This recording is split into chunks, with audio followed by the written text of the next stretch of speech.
Good morning, good afternoon, good evening, depending on where you are. Today we're talking about LMIAs. And yes, my name is Reza. This is a live stream on YouTube. You can join us if you're connecting live today, and we will answer all of your questions up to our capacity, depending on whether it's startup visa, LMIAs, PMPs, work permits, PR programs, or whatnot.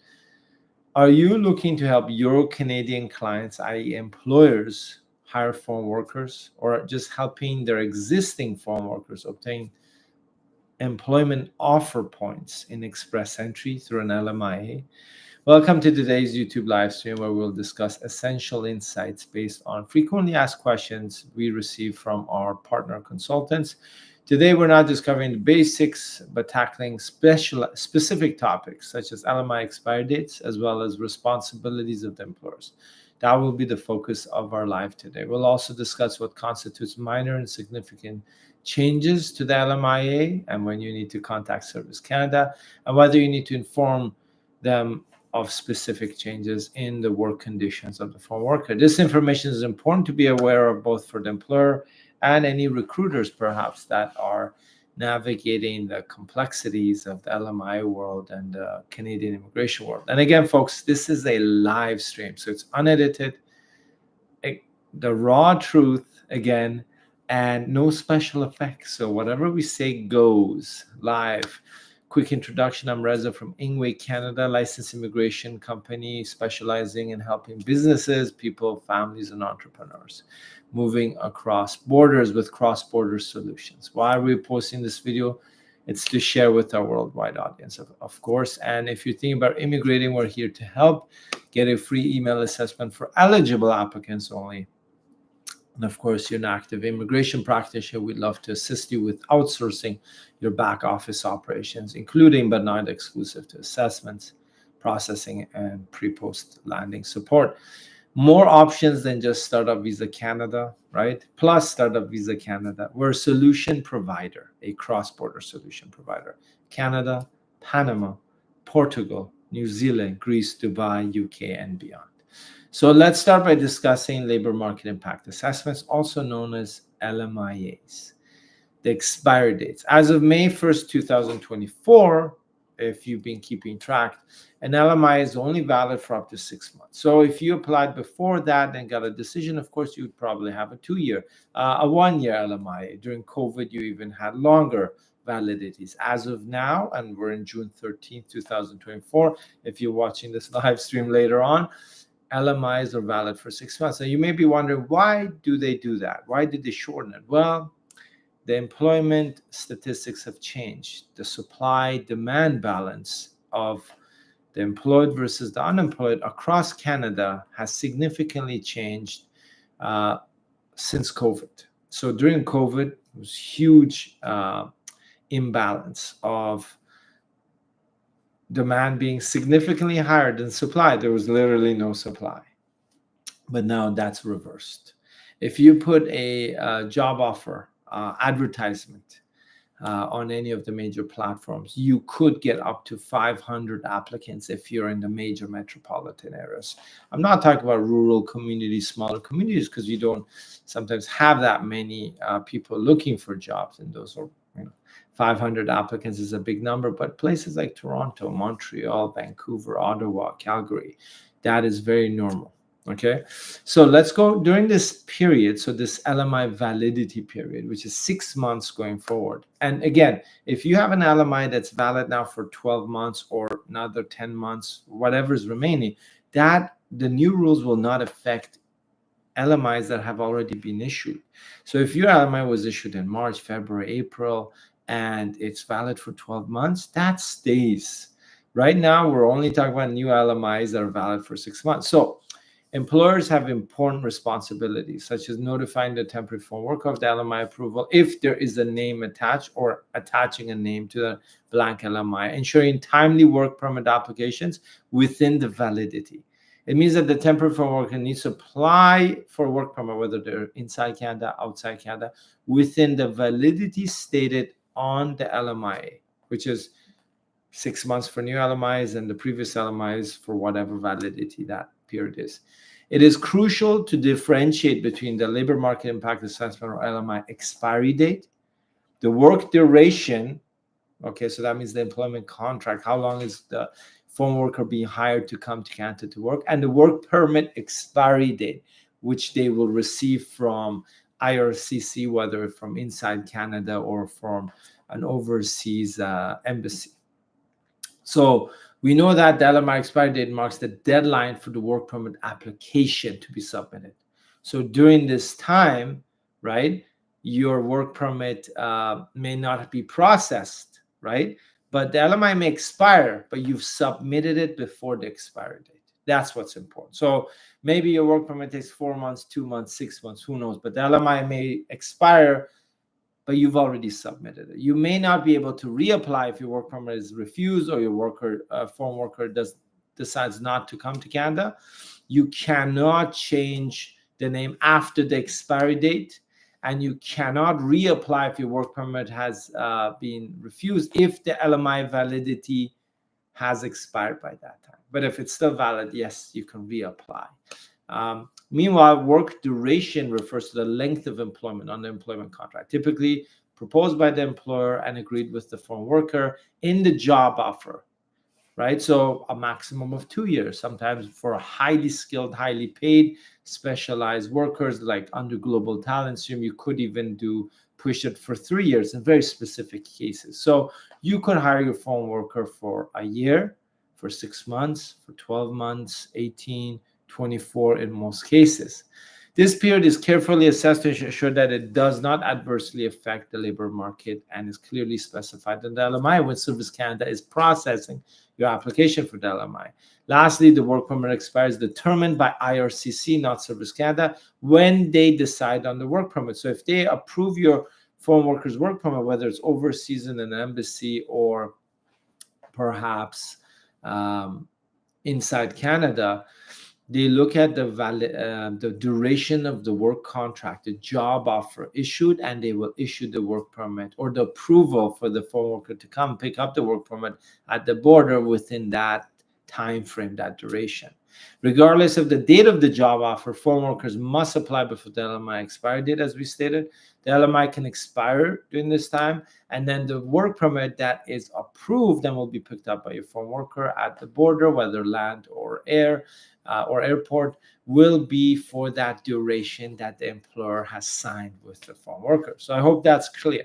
Let's look at the employer obligations. Understanding the employer's obligations in Canada are very important. It's their responsibility to ensure adherence to the terms outlined in the offer of employment, the employment standards and regulations in Canada and the province, and the labor market impact assessment, and of course the IRCC. If you intend to modify any of these terms, let's say the employer, then it's imperative to take specific steps, because at any time you can be audited by Service Canada. So handling the modifications for an LMI. So let's now discuss the minor and material modifications to LMIs, ensuring you stay compliant as an employer with ESDC, which is the Employment Social Development Canada regulations, which is basically Service Canada who actually processes LMIs and makes a decision. Minor changes typically don't require a new LMI. Nevertheless, certain minor adjustments are advisable to be reported to Service Canada. In terms of material modifications, like very significant changes, you need to report it to Service Canada, and they may advise you that, hey, you may need a new LMI, and maybe you don't. Remember, folks, we're always posting about key details of new immigration cross-border solutions for professionals and businesses. If you're interested in that, subscribe to our YouTube channel. Changes that qualify for an LMI as minor modifications, which need to be reported to Service Canada, but don't require a new LMI. So remember, these changes we're just covering are minor modifications that don't need a new LMI after the LMI has been approved and issued, but you do need to report them just to keep within the compliance standards. Increase in wages. So after you've received a positive LMI, you can increase the wages if it's more than 2% increase or the prevailing wage whatever it is, administrative errors. So if there's spelling mistakes, things like that, document errors, of course, you have to report that and get that corrected. Updates to the contact info. So the employer or the rep, office change, address change, something changed, on very lightweight changes. I'm not talking about like the company shut down or it was bought over, because that's significant. Information regarding employment relationship. Potentially if a job offer was canceled or refused. Changing work location. So that's another minor change that has to be informed to Service Canada if the LMI is already issued and the work location is changing. So here's the material changes. Like those are significant changes that potentially a new LMI will have to be applied for. Changing the occupation or job duty. So that means your NOC code, everything's changed. Changing the employer. And I'm also talking about if the business has been sold. If it's sold and all the assets and liabilities in the business number have been transferred over to the new owners, then you don't need an LMIA, a new LMIA, and you have to inform this to Service Canada. However, if it was just an asset purchase or sale, or if the business number has changed and the liabilities were not included in the, let's say, transaction, then you do need a new LMI as a new entity. If there's alterations to the benefits to the farm worker, you may need a new LMI. Any significant changes to the hours. So keeping in mind that under the temporary farm worker LMI process, it is always for full-time employment, not part-time, except for the seasonal worker program and projects under 120 days, which are just like short-term gigs, but also still full-time, but just shorter. Specifically for global talent stream, if a worker's wage falls below the prevailing wage in, let's say, there's a downturn and you can't give them the amount of work they require, or you can't afford it, then you do have to inform Service Canada, and it may lead to having to redo the whole process again. And of course, any other significant changes that prevent the employer to fulfill the commitments and the offer of employment conditions that were originally issued for the farm worker based on the approved LMI. And of course, if there's any eligibility requirements that may have changed for the position that was advertised. If you like immigration hacks, creative immigration solutions, or key analysis and expose truth about immigration policies and updates globally, then you can click on the subscribe button on our YouTube channel. And it's important, folks, it's very critical to know what the small changes are, which you need to inform Service Canada, and the more significant changes, which would also need to be informed, or you may need a new LMI. Because in a lot of situations, the audits are increasing. So whether it's LMI or LMI exempt, there's a lot of audits going on right now of employers in terms of hiring or having temporary farm workers under these programs on their sites here in Canada. So being prepared is key. Documenting everything, filing and archiving and keeping a record of all the LMIA processes, applications, payroll, wages, time taken off, vacations, if there was any disputes, anything that went wrong, you need to keep documentation. And you do need to notify Service Canada or RCC in case farm worker doesn't show up for work, or they leave without notifying you and you don't know where they went. Maybe they went MIA. Taking these steps will ensure smoother process and help avoid any potential complications, because folks, you never want to actually be in deep trouble with Service Canada, okay, especially as a Canadian employer. Folks, if you're thinking about immigrating, whether permanent or temporary, you're at the right place. We just don't offer immigration, we offer solutions. And folks, remember, we're going to go to our YouTube channel, questions and comments right after this, live, and converse with our audience. I can guarantee only one point when working with our office. You'll know what to expect. We'll be there until the end, meaning the immigration process is not perfect. It's not fast. Sometimes it's slow, sometimes painful, and lots of unexpected surprises with government policy changes and program updates. For example, can an airplane pilot guarantee a perfect flight without any turbulence or shaking throughout, like, let's say, 8 or 12-hour flight? Probably not. The same goes for immigration. What our commitment is to you is that we'll give you the good news and we'll give you the bad news and work with you to resolve any issues that may come up until you achieve the result you hired us. We won't leave you stranded when it becomes a bit challenging, and sometimes it seems impossible. We're there until the end, no matter what.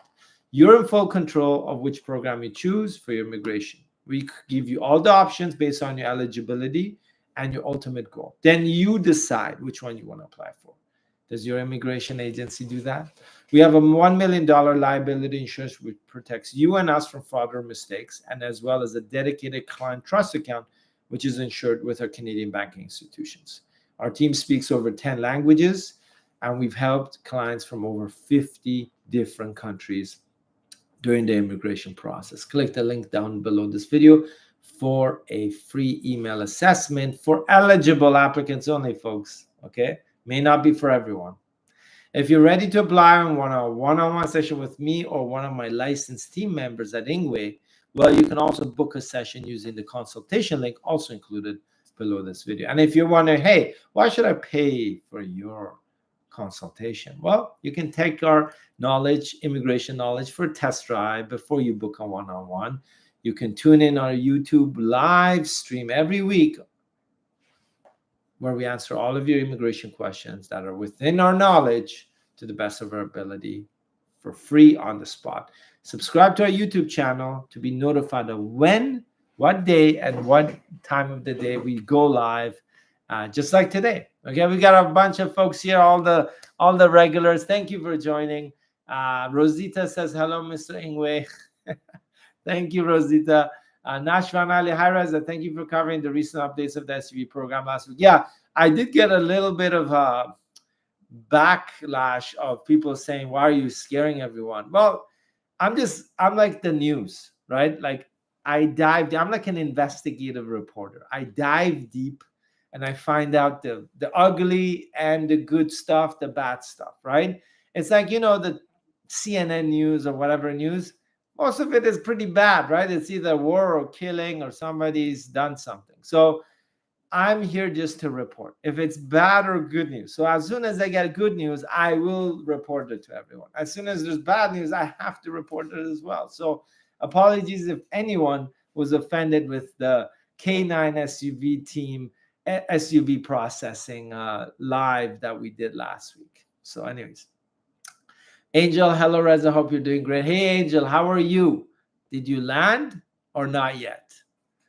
Safa Salah, hi, Reza. Big thanks for your support all the way. No problem, Safa. By the way, that person who had a similar question as you with the PFL, procedural fairness letter, they never sent me that letter, so I couldn't exchange info. But as I said, we're seeing those letters now more and more frequently, and we're keeping an eye out. So if you're here watching this, folks, and you receive a procedural fairness letter or an IRCC update request letter saying, how did you meet your consultant?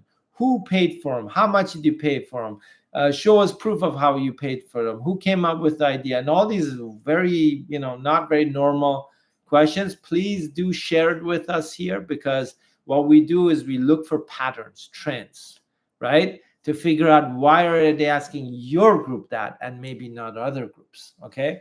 Nashvan Ali says, however, could you please share your thoughts about the PR processing time procedure for those applied in 2022 under the SUV program via the normal route, not via priority processing? So right now, actually, there was another group from, I think they were from Nigeria, and they got processed recently for PR, and they applied for it in 2022. So 2.5 years is very normal, depending on when in 2022 you applied. So if you already, Nashvan Ali, have a permanent file number, or you have an officer already asking you questions, you're good to go. Like this year, you're getting a decision, 90%, right?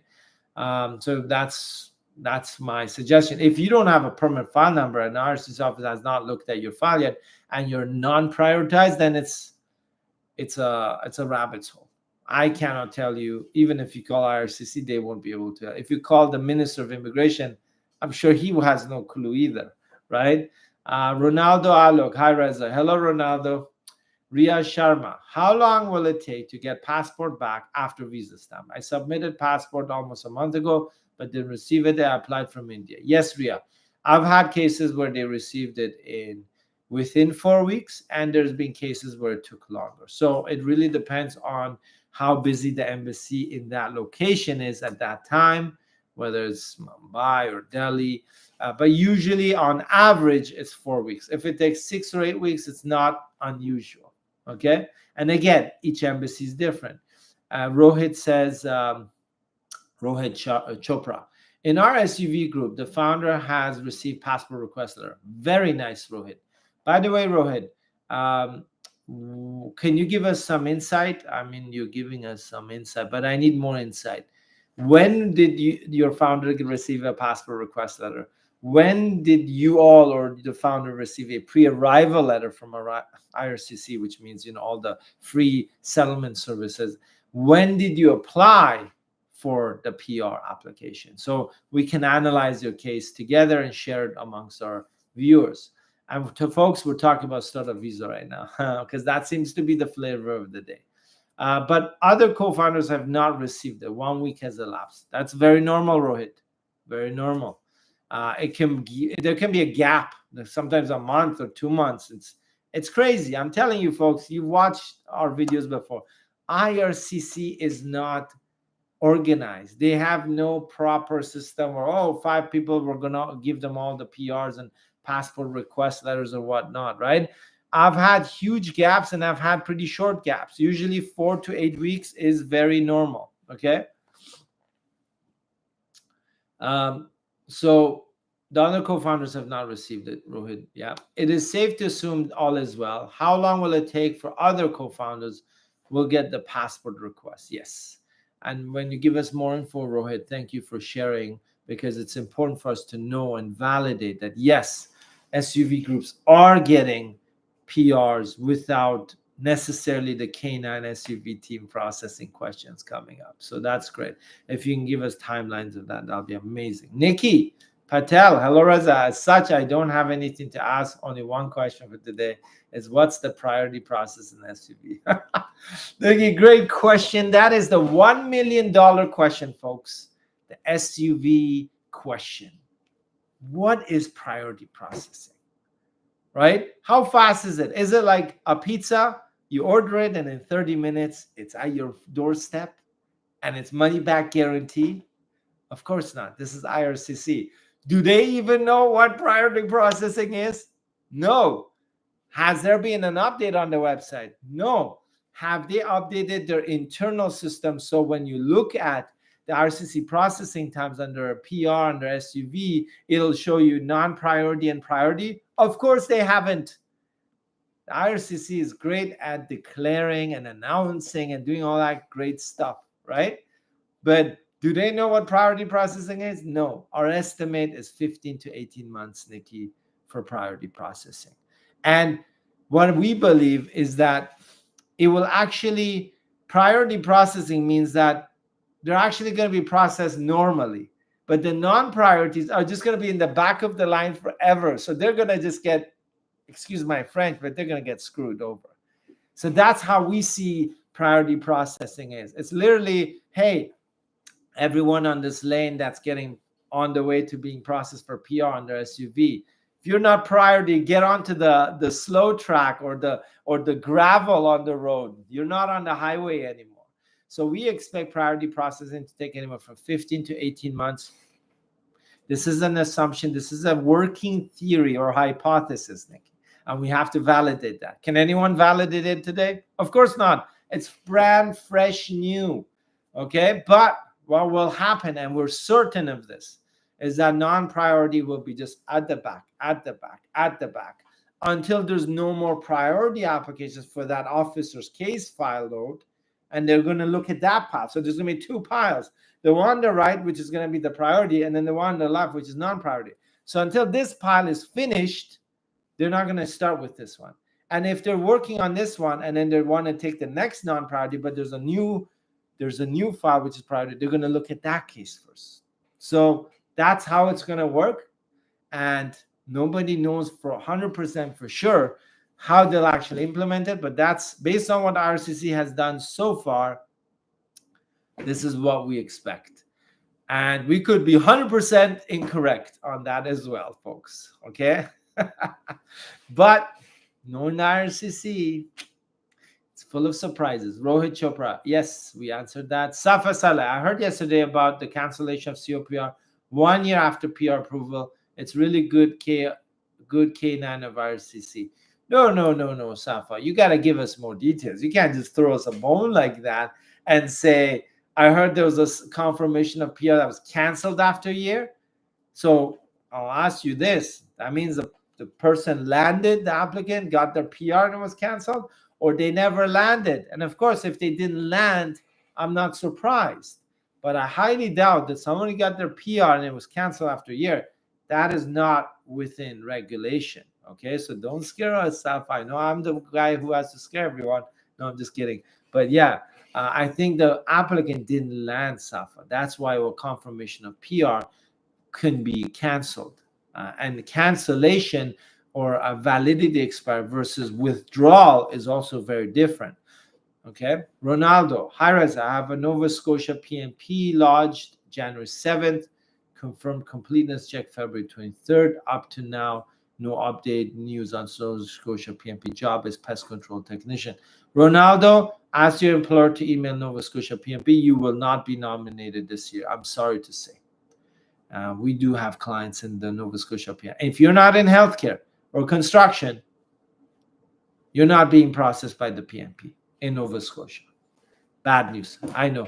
What you have to do is talk to your employer, get them designated under AIP and apply under AIP. That's the only solution right now if you want to be nominated for PR in Nova Scotia and you're not in those two occupations or you're not in one of the other streams. So I'm assuming you're just doing the regular skilled worker stream.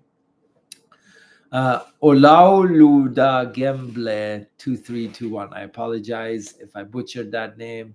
I have to work on my pronunciation. Salute, monsieur. Salute to you. Please, is there a clear pathway to PR for someone on Francophone Mobility permit? And if yes, how long does it usually take? Well, there's no, for all of the Francophone Mobility, there's no like one path. It's you have to get scattered across the provincial nominee programs that may have Francophone Mobility, Francophone focused streams, which are increasing. The Rural Northern Immigration Pilot will include a specific Francophone stream. Express Entry has Francophone draws.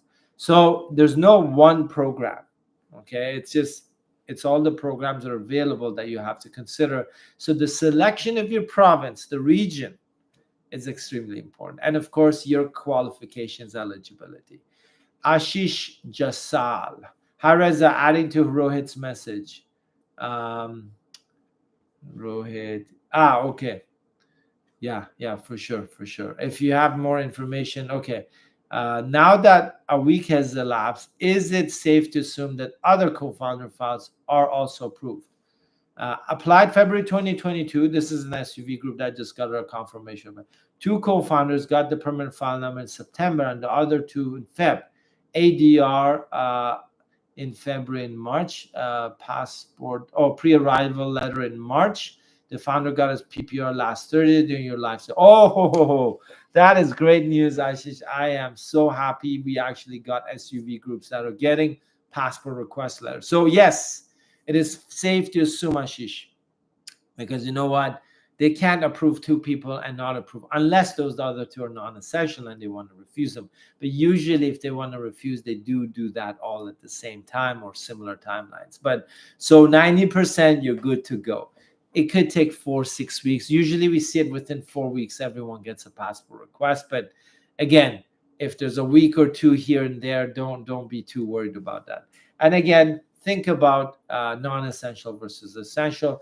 So far, I have not had a case where non-essential members have been like pushed back and essential members have received confirmation of PRs or passport request letters, right?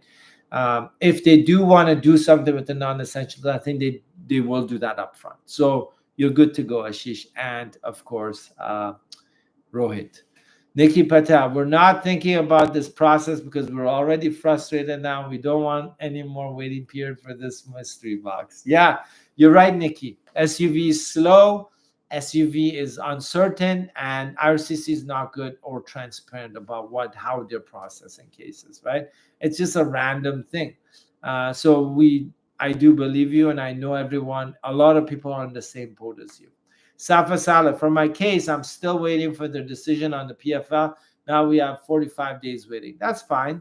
Safa, that's not normal. So they could take usually 30 to 45 days. They like to pick it, but if you've given them a lot to read and review, they may be, they're coming back with a counter punch. So whether it takes 60 or 90 days, they technically have 7 months to reply, by the way. Yeah, crazy, eh? But they won't take that long. They want those files to be processed. And we're talking about startup visa, folks, if you're tuning in right now. So great info, Ashish and Rohit. We are 4 members of the group and all are essential members. Perfect. You guys are good to go. I am happy. I am glad that we're getting some traction because they stopped processing in these 2 months, and that we're seeing this trickle of passport request letters. This is excellent.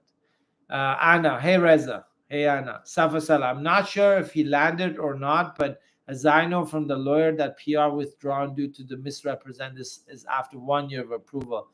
Wow, yeah, that'll be. I mean, misrep can be, yeah. If you misrepresented, lied on an application, your PR can be withdrawn. Your citizenship could, if it's serious, I'm talking about like significant lies, can also be withdrawn. So that must have been a very special case, Safa. It's not something that we see all the time because usually the misrep, they take care of that right up front. They won't confirm the PR. But if they did a PR and then they found out something, yes, they can potentially withdraw or cancel. So no matter what application, no matter where you are, no matter what program you're doing, if it's a PR or anything, even a temporary resident visa, study permits, work permit, you do not want to misrepresent, which means providing information which is incorrect, okay? Intentionally or unintentional. This is very important. Folks, thank you very much. We were just talking about startup visa. If you joined us, and if this is the first time you're joining, keep in mind we're here every week on our YouTube Live to answer your questions. Rohit, thanks, Reza. We'll appreciate it. We'll share progress for your analytics. Yes, this is key, folks, as I said, and I said this probably a million times, and you've heard me, and you're like, why do you say that again? It's sharing of information. I know there's WhatsApp groups and Telegram groups, which are good, but on a bigger scale, everyone needs to share information. And, besides the analytics, we need to know what are they doing? What is IRCC doing? What is this IRCC SUV processing departments doing? Right? Because they won't share information with you. They won't share information with the applicants, the lawyers, the consultants, the agencies, other government organizations. It is a black box. And like Nikki said, it's like the mystery box. So we need to share information to know, okay, they are issuing passport request letters, right? Ronaldo, thanks, Reza. Now I know. It's good I took a certification exam for pest control here in Alberta and passed. I'm now thinking of the family connection. I have a PR sister here, and I think I need you now. Ronaldo, keep in mind that you do, even with the family connection, you do need the job offer. It's like a paradox. I know. Don't ask me why. Get a job offer. You've got the family connect. You got the certification. It's good to go. Okay. Wazaif O Taspi. For agricultural stream, I need to purchase private health insurance and round trip tickets before LMI approves, or how to submit ESDC that we will purchase it after LMI approves. No, that has the employer is obliged to cover a low wage ticket back and forth, and the gap between your insurance from the time you're eligible for provincial health care and the time you arrive. Okay. Safa Salah, thank you, Reza. Still, I'm thinking about Panama and Portugal. Keep you posted. Yes, Safa, Panama is not a startup type arrangement. It's more like investment and that sort of thing. Portugal, we do have the startup. It's a little bit slow though. So this is the latest update that they've also changed the regulations, the process, and so it is taking longer. So it may take a while before you get the approval for the startup. But there's no like uncertainty about if it'll happen in Portugal. It's a matter that it just takes a super long time to get that to going. But the good thing is when you lodge it, that still it counts as your eligibility towards citizenship. So even if it takes 2 years to get that permit, when you apply for the permit, then even if it takes a year, because the incubators there, the government organization, I think forgot the name, something CEF. They may take up to a year to approve the concept and allocate it to an incubator. So it is a bit slow, the startup route, but that's the point is, even with a golden visa, even if you invest 500,000 euros in a fund in Portugal, it still takes 2 years to get the permit. But when you lodge the application for the permit, that does count towards citizenship. Yes, folks, we did go off track, non-Canadian immigration, but hey, this is a great question by Safa, and we'd like to answer it. Captain Saleh, I got refused for student visa. What should I do? Captain Saleh, the basics are here. You apply for the global case management system notes, which means if there's any detailed explanation besides the refusal letter from the embassy, your consultant, your lawyer, or a family friend in Canada, inside Canada, can do that for you. Then you can look at the refusal reasons. Then you can do a reassessment of whether you're reapplying. If you believe there was a mistake in your application, in making a decision on your application, an error in law, you can also file for judicial review, federal court, which is like an appeal, potential appeal. The decision will not be overturned. It'll just be reassessed by another officer if you're successful. But again, these are long processes, and you may look at, hey, I don't really have a chance of getting this approved, the study permit, so I should look at other routes.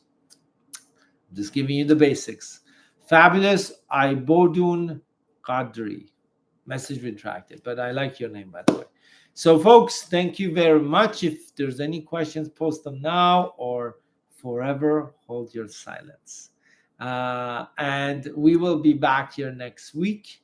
Next week, we may be talking about LMIA, startup visa, investor work permits. Who knows? But if you have non-Canadian immigration, always happy to help as well.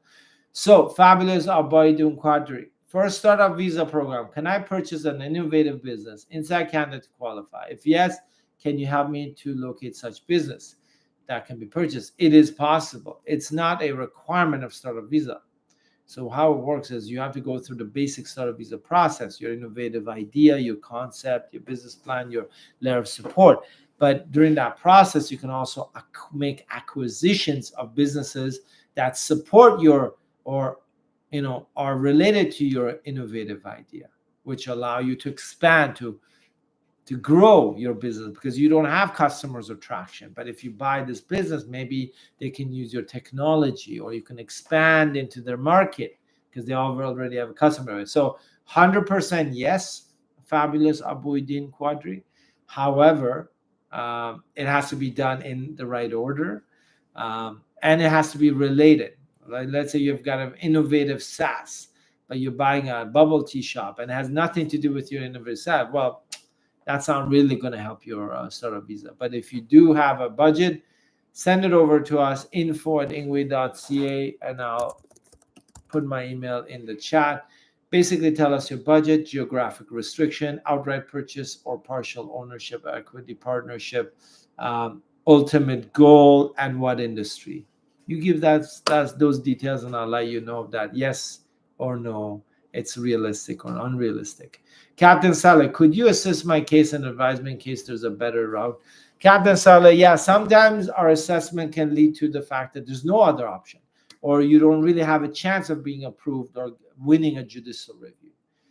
You can contact our office, obviously, email us and mention that you have a refusal case, put your refusal letter, give us some basic information of your nationality, family ties, marital status, children, financial status, employment status, what program you applied for, and your travel history, no matter where. And we could do an assessment for you. Okay, folks, thank you very much. And again, if there's no more questions, Safa says, like the video, folks, before the management terminates Reza service. Thanks, Safa. Yeah, yeah. If I don't do well, they will terminate me. So you're right, Safa. I appreciate it. I look forward to having a cup of tea with you, Safa, whenever you're here or there or wherever. You're a very positive guy. Hi, Tim. Good morning. We are scared. Oh, don't worry, hi, Tim. Hi, Tim. The key is business development. Okay. The key is progress. The key is investment. The key is traction. Okay. Don't be scared. Be proactive. Okay. If you're reactive or passive, that's when you're sitting ducks with startup visa. If you're here in a work permit inside Canada, you do need to be proactive to make sure you can, prove that you've, done business in Canada, you've invested, you have progress, you have pilot projects, you've got potential customers, you're actually investing in the startup, or you're making massive progress here. So, hi, Tom, don't worry. The key is follow the guidelines. Be proactive. Don't just be in Canada and not be like, okay, I have a business plan. We update our business plan. We've done more market research. The key is, have you met key contacts? Have they shown interest? A letter of intent from potential customers, pilot project, agreements, free customers who you're giving free trials to, inventory, rental of workspaces or warehouses. I don't know. But at the end of the day, for your startup, you do need to show proactivity. Captain Salah says, thank you. No problem, Captain. Safa says, sure, Reza, definitely will do, inshallah. Yes, Safa. No, and let's keep our hopes up, Safa. Keep us posted about your PFL. Fabulous Obaidun Qadri. Thanks for the clarification. Will Ontario Entrepreneur Stream be back? Great question, Fabulous Obaidun Qadri. Will the entrepreneur program in Ontario be back? Yes. When will it be back? Nobody knows. I don't even think they know. There you go, folks. Thanks again. Sorry I couldn't answer all of your questions perfectly, but again, we live in an imperfect world, folks. And Canadian immigration is very imperfect. Thanks again. Take care. We'll see you all next week. And remember what I always say, don't apply for the sake of applying, but prepare, research in advance, and reverse engineer, and then apply. Take care, folks. Have a good one. Bye-bye.